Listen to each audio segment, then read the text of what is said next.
according to a study from Kenyan International, the world's largest disaster management company. Catastrophic events have a larger impact on shareholder value than corporate crises. However, shocking news takes time to digest, and in the case of mass death and fatalities, the effects on companies takes on average 100 trading days to emerge.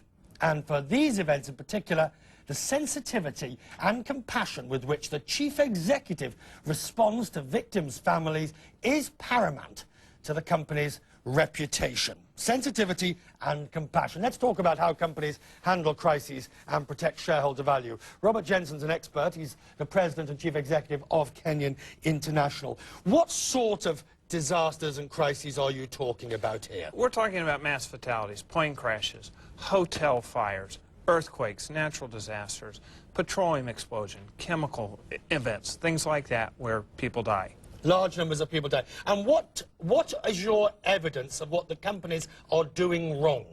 Well, when you look at a company that doesn't respond with the right attitude, you see a direct impact to the share value. They can't manage the crisis.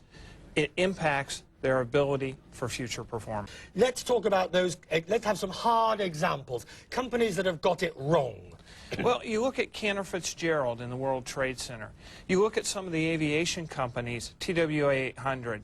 Pan Am is considered to not have done a good job, although in reality some of the things they did in Lockerbie were very good. Cantor Fitzgerald, stopping the paychecks of the employees.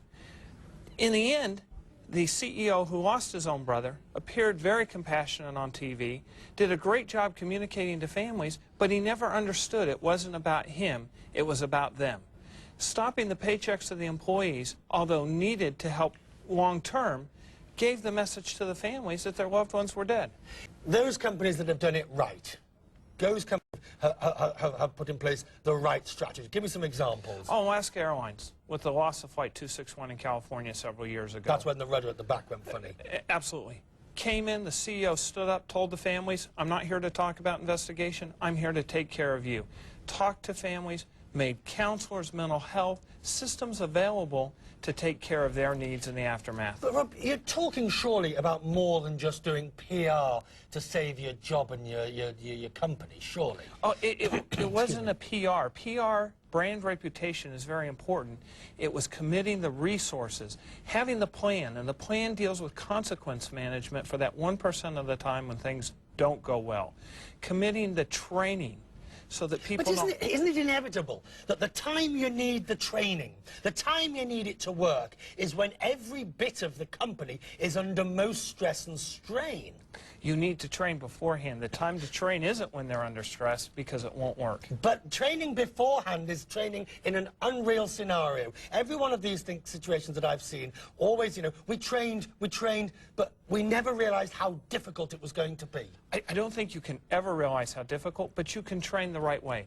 You don't do your corporate drills on Monday morning at the headquarters, because things rarely happen at the headquarters. You do them Sunday night on the holiday weekend when the CEO is away and the second string is in place to see if they can react. There's a very small window, isn't there? You say, I think it's about 10 days when your company is most at risk after a major crisis.